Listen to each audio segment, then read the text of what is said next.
Hello again, it's Gail here. I'm just showing you my latest offering. This book is called Darker Alice, and this cover was on a bag that I had for quite some time, and it just disintegrated in the end. But this was a really cool kind of edgy Alice, and I decided I would make a book using the cover, the flap actually, of this bag. So it's themed around the Alice red, so it's a fabric cover, so it's quite soft but it's robust. It's a linen union fabric. And then, excuse me, I downloaded a digital download from this lady and decided that I would print it on really dark card so it gives it even more darkness. So you can write on the back of these or do as you will with them. And there's a card here that you could hang on a parcel, little luggage label thing. I've left this quite loose because I think that's what I'm trying to say, really. It's all come a bit unravelled in this Alice world. This is the feast. And then there were these little thingy-jigs that you could cut out and sort of, you could just cut them out. Or you could just use them as a notebook and write on them. And it says Wonderland, here, this way, somewhere, tea party, go back, this way again, Wonderland, and over there. And I've just put them together with a little tie, so you could take them to pieces and put them throughout your book, cut them out, or you could just have it as a subsidiary notebook. And then there's like a little, these were tiny little cards, but I folded them into like a little note card. They're really dark. I quite like them. And they're even darker now that I've put them on this really manila-y card. It says eat me. That sounds rather marvellous, doesn't it? I use the text that I've used predominantly is from this book about, it's a kind of a perverted version. No, perverted's not quite, perverted not in a sexual way, perverted in a turn it upside down, twiddle it all about way, a book about Alice in Wonderland, and it's kind of like a war story, if you will. And so I've used that text, and this is the front sheet. The actual labels from the front cover.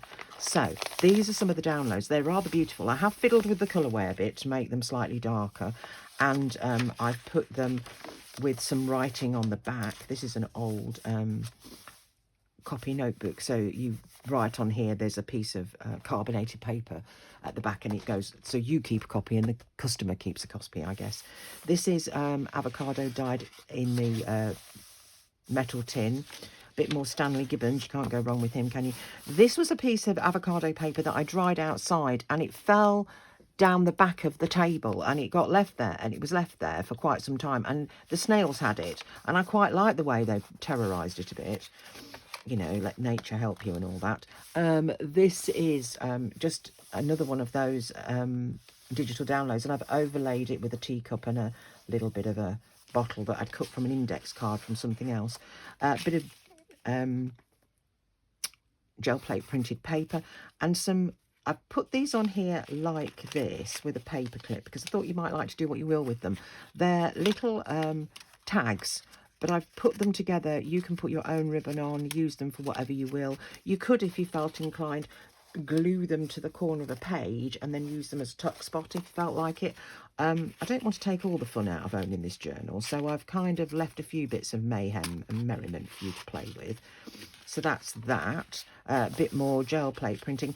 This was, I received a magazine through the post, and it comes in this really rather weird papered envelope, and I put it on a piece of plastic to dry it outside, and it did this kind of wavy thing, and it's all of it on the wonky, so it worked in here.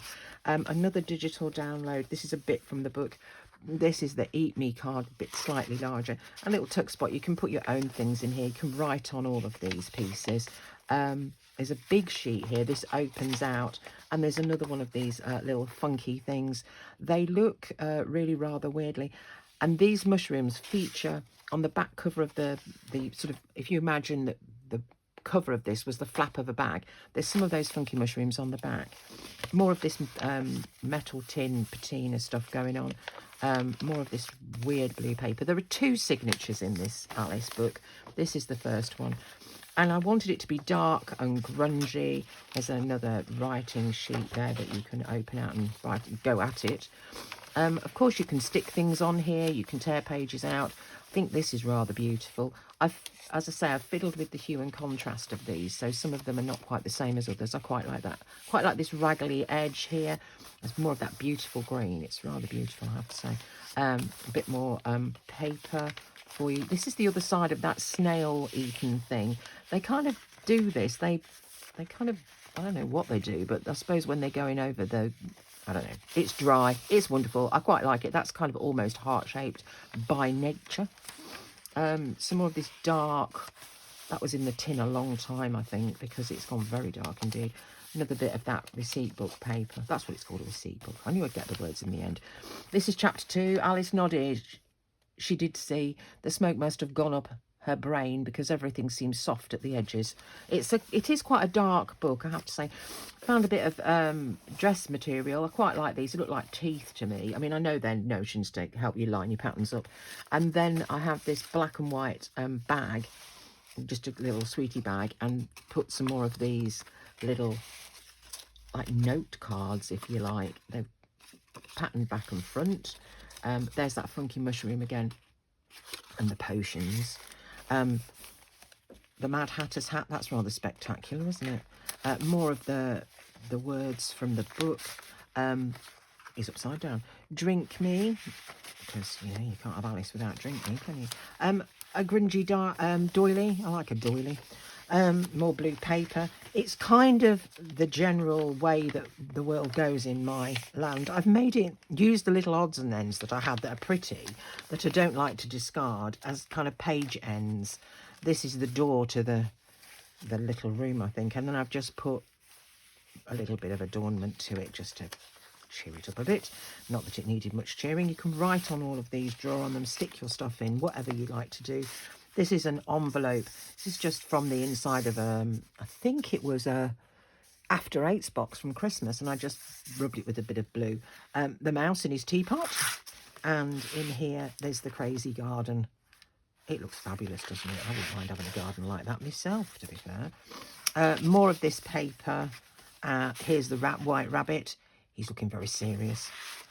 Just little odds and ends of weirdness. I quite liked the kind of the graphic nature of this. More of the same. This blue paper is really beautiful. I really like the way it's patinaed. This is patinaed all by itself. When I do these patinaed papers, quite a lot of them, it is a bit in the lap of the gods, but I quite like it. This is a bit of gel plate printing, but it goes with the general theme. This is the other side of the envelope, so I've kind of made this Frankensteinian bit of paper that I quite like, and then just added this on here. More of the same, bit more of this ledger. This is just a title of a page. It just says Alice on it, and then there's a bit more of the book there. You won't be any wiser, I don't think, as to what's going on in the book when you read the little snippets that are in here. There's not many, it's just a few. Another bit of edging. I quite like the way that striated out. Some more of this, the other side of the grungy doily. A bit more of...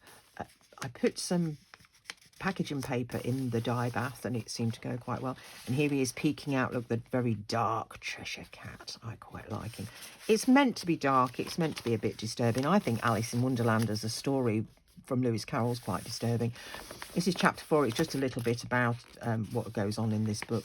And there's the Mad Hatter at the back. And the back here I've got a place to put a pencil, and I've put you a pencil in, and another tag that's quite loose, so you can use that to put on a parcel maybe if you feel like it. And then I'll come to this bit in a minute. And then on the back, there's this kind of funky mushroom situation going on. And then that just ties together. And then there's a subsidiary notebook. This piece of suede came from the handbag industry. My nephew works in shoes and handbags. And he gets these, if he looks at a new handbag supply, they give him a whole bag of offcuts for some reason. So he thought that I might be the good beneficiary of that. It starts with drink me and a little bottle here, and it's just a subsidiary notebook, so it's got things like tea related stuff and little bits of things that join it to the big notebook, but you can just take it. This is kind of lattice work to imply the garden, I guess. writing. You can just take this with you. This is like a pocket book, if you will, for your adventures. And we've got Eat Me, a little bit of music, because, you know, when you dine, there's music. This is how my logic works. It's a bit fuzzy, I guess, for most people. But this is this subsidiary notebook. It's quite substantial, I have to say. And then there was a little piece of edging that I tore off from the Eat Me. And I quite liked it. And I've just put a loose bottle in there that you can stick wherever you like in your book or even in your subsidiary notebook. Or just got a bit stuck together. There you go. Sometimes that happens. The glue kind of seeps out sometimes. I quite like this butterfly, so I stuck this on here because it joined the two together. The creative, let's join it together in an interesting way. And the ribbon to tie this is the same as the ribbon to tie the main book. So this is fresh off the press. I'm doing an event that is Alice themed, and so I thought I'd just do a notebook. It goes at the back. Come on, pay attention. I just liked the idea of it, to be fair, and that lives in there. Or it can be a book all by itself. This book is called Darker Alice. Let me just tie it together. It's got two signatures. I'm going to stand it on its end so you can see it. And it's £65. It's got two signatures in there. It's a soft book, but it's durable, I think. And there it is. It's ready to go when you are. I'm going to take this away because it's quite big. And this is the back of it. It's got lots of bits on it at the minute because it's kind of fresh off the press. I've zigzagged this all together, and it's the usual general way that things go in my world. It's kind of interesting. I quite like the frayed ideas, but there it is. It's ready to go. This is from the cover of the book. I quite liked it. It looks a bit sinister. Works for me. Anyway, if you're interested in this book, get in touch with me, gail@ornamentology.co.uk. It's ready to go and I can post it out to you. Failing that, I don't know. Failing that, just get in touch with me. We can work something out. Thank you very much for your time now. Goodbye.